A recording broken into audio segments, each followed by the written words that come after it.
Welcome to your quiet reading time. We'll be reading some fascinating stories. Now, let's read together. The Mender of the Sky. Nuwa. Chapter 1. The Silent Canvas. In the very beginning, the world was a masterpiece without a witness. The giant god Pangu had already finished his great work. He had separated the heavy earth from the light sky.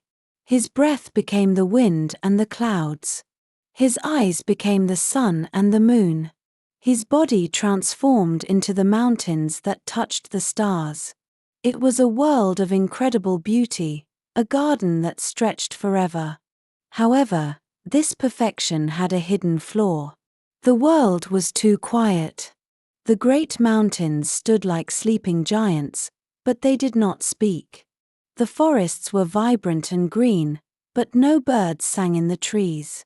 The rivers were clear and cold, but no fish jumped in the streams. There was light, and there was shadow, but there was no soul to appreciate them. Walking through this vastness was a goddess named Nuwa. She was a being of pure light and wisdom. She wandered across the wild plains and rested under the tall peaks. She watched the golden sun rise in the east and the silver moon sink in the west. To any observer, she lived in a paradise. But in her heart, she felt a weight that the mountains could not understand. Nuwa realized that the world was like a magnificent theater with no audience. The colors were bright, but there was no laughter. The wind was soft, but there were no stories. The world was beautiful, but it was hollow. It was a silent canvas waiting for a spark of life. She felt a deep, holy solitude. She was the mother of all things, yet she was completely alone. One day, she stopped by the edge of the yellow river. The water was calm, acting like a giant mirror. For the first time, she saw her own reflection. She saw her kindness and her loneliness. She looked at the soft mud on the riverbank and felt a sudden inspiration. If the world would not speak to her, she would create someone who could. Chapter 2. The Golden Seeds. By the banks of the mighty yellow river, Nuwa knelt on the soft earth. The water was the color of gold, carrying the secrets of the mountains. She reached down and took a handful of the wet clay. It was cold and heavy, just a piece of the ground. But in the hands of a goddess, even the simplest mud can hold a dream. She began to work with great care. She remembered her own reflection in the water. She gave the clay a head to think, arms to hug, and legs to walk. She worked for hours, lost in the joy of creation. When the first small figure was finished, it was still just a statue. It was beautiful, but it did not breathe. Then, Nuwa leaned down. She blew a gentle breath of divine air onto the clay. A miracle happened. The cold mud became warm skin. The tiny chest began to rise and fall. The small eyes opened, looking at the world with wonder. The little creature looked up at Nuwa and let out a tiny cry. Then, it began to dance. Nuwa laughed, and her laughter was the most beautiful sound the earth had ever heard. She was no longer alone. She created more and more people. Some were tall, some were strong, and all of them were filled with the spark of life. They called her mother, and their voices created a new music that filled the empty valleys. But the world was vast, and Nuwa realized that creating every person by hand would take forever. She looked at the vines hanging from the trees. She dipped a long rope into the golden mud and flicked it across the land. Every drop of mud that hit the ground transformed into a living human being. Soon, the silent canvas of the world was covered in life. Fires were lit in the dark nights. Songs were sung under the ancient trees. Humans built homes, found food, and began to tell stories. Nuwa watched them with a mother's pride. She had planted the seeds of humanity, and for a long time, the world was a place of peace and light. She thought her work was done, but she did not know that the shadows were gathering in the high heavens. Chapter 3: The Bleeding Sky. For many centuries, the world was a garden of peace. The humans Nuwa created grew in number and wisdom. They built cities along the rivers and sang songs of gratitude to the stars. Nuwa watched from the high heavens, her heart full of a mother's quiet joy. But peace, even for the gods, is a fragile thing. Beneath the surface of the beautiful world, a dark storm of pride was gathering. In the north lived the god of water, Gong, who controlled the black tides of the deep. In the south lived the god of fire, Zhurong, who commanded the eternal flames of the sun. These two powers had always stayed apart, like the moon and the sun. But pride is a poison that eats the soul. Gong believed that water should rule the world, while Zhurong believed that fire was the ultimate master. Eventually, their silent coldness turned into a burning war. The battle was a sight of pure terror. The sky turned a bruised purple as fire and water clashed in the air. Zhurong rode a chariot of flames, throwing spears of white heat that turned the clouds into steam. Gong commanded the vast oceans to rise, creating walls of black water that tried to swallow the sun. The earth groaned under their weight. Forests were turned to ash, and the rivers boiled with heat. The humans, once so happy, could only hide in caves and pray to their mother. The turning point came when Gong realized he was losing. Blinded by anger and shame, he decided that if he could not rule the world, no one would. He turned his eyes toward the west, where the great Mount Buzhou stood. This mountain was not just a peak of stone, it was the sacred pillar that held up the sky. With a roar that shook the universe, Gong gathered all his strength and crashed his head into the mountain. The sound was like 1,000 thunders.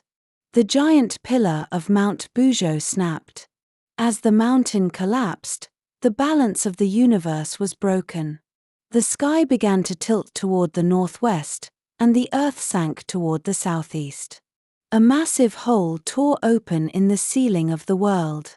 It was a wound that would not stop bleeding. From this hole, the cold, heavy waters of the Milky Way poured down like a waterfall of death. Meanwhile, the earth cracked open, releasing the hungry fires from deep underground. Monsters and dragons, hidden for ages, crawled out to hunt the survivors.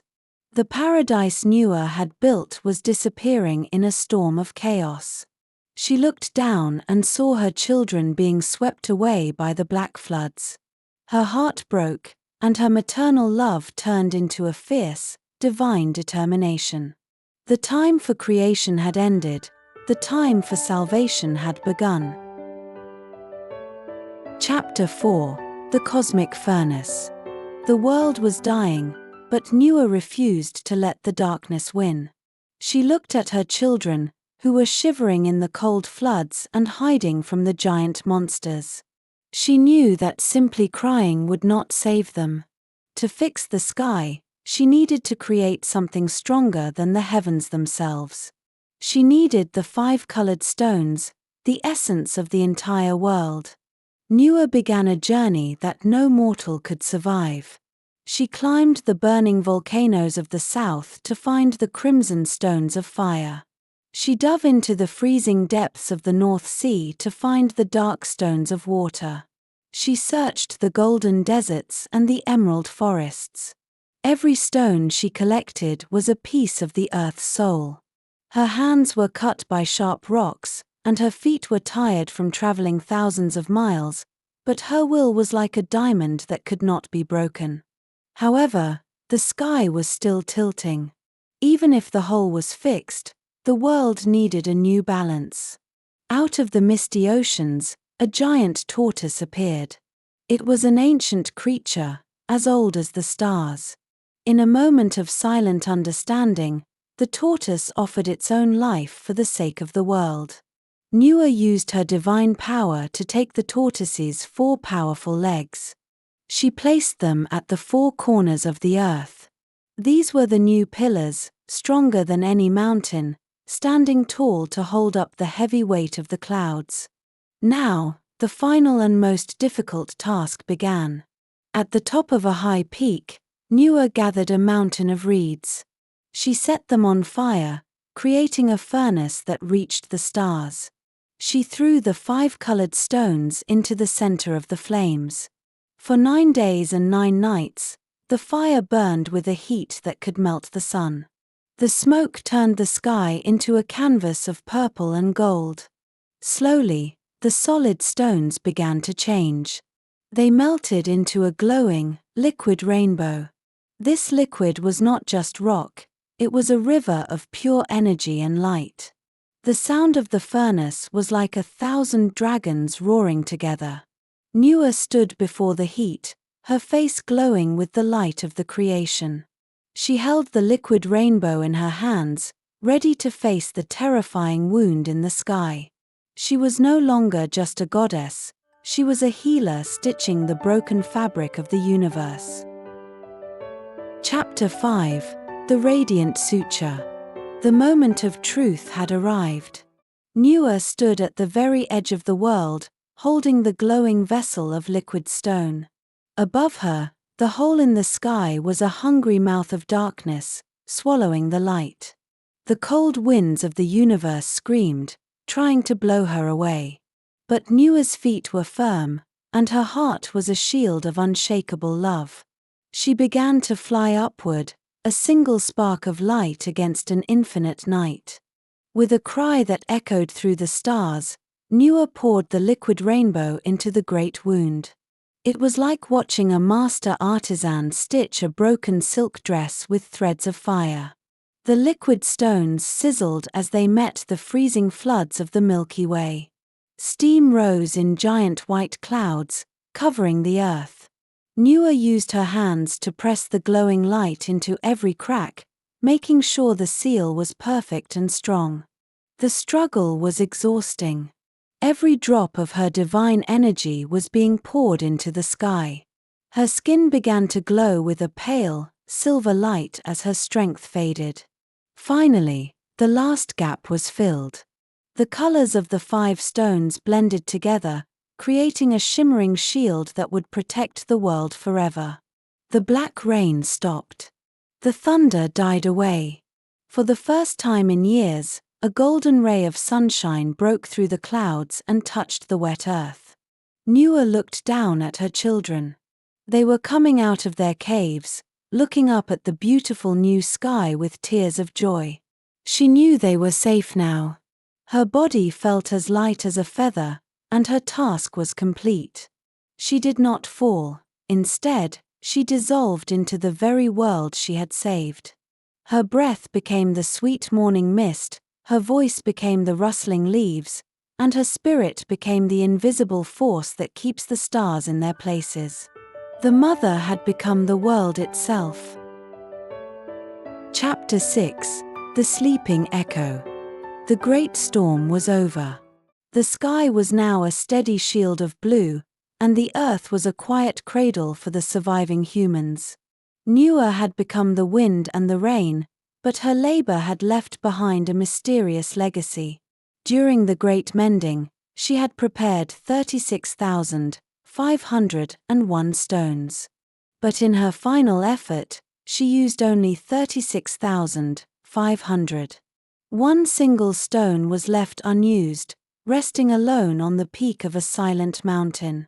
This stone was not an ordinary rock. It had been forged in the cosmic furnace and touched by the fingers of a goddess. It carried the warmth of the sun and the coolness of the moon. For thousands of years, it sat in the stillness, watching the world change. It watched kingdoms rise and fall like the waves of the sea. It listened to the new stories of humans, stories of heroes, lovers, and poets. Because it was a leftover from the creation of heaven, it did not belong to the earth, nor did it belong to the sky. It was a fragment of destiny, waiting for its own time to speak. Centuries later, legends say this stone began to dream. In one dream, it sat on the top of the mountain of flowers and fruit. It absorbed the essence of the universe until it could no longer hold its power. With a sound like a cracking bell, it burst open, and a golden monkey leaped into the sky. This was the great sage, the rebel who would challenge the gods and travel to the west. The stone's spirit of resilience lived on in his golden eyes. In another dream, the stone felt a deep curiosity about the human world, the world of red dust and emotions. It shrunk itself into a beautiful piece of glowing jade, hanging from the neck of a young man born into a wealthy but fading family. Through his eyes, the stone experienced the sweetness of love and the bitterness of loss. It learned that to be human is to feel, and to feel is to truly live. The story of Nuwa mending the sky is more than just an ancient tale. It is the root of the Chinese soul. It tells us that when the sky falls, we do not wait for fate to save us. We pick up the stones and fix the heavens ourselves. The leftover stone is a symbol of hope, a reminder that there is always a spark of magic waiting to be born. The goddess has faded into the mist, but her courage flows in the blood of her children, and her light still shines in every corner of the world, forever restless, forever eternal. Alright, that's all for today's story. Thank you for watching. See you next time.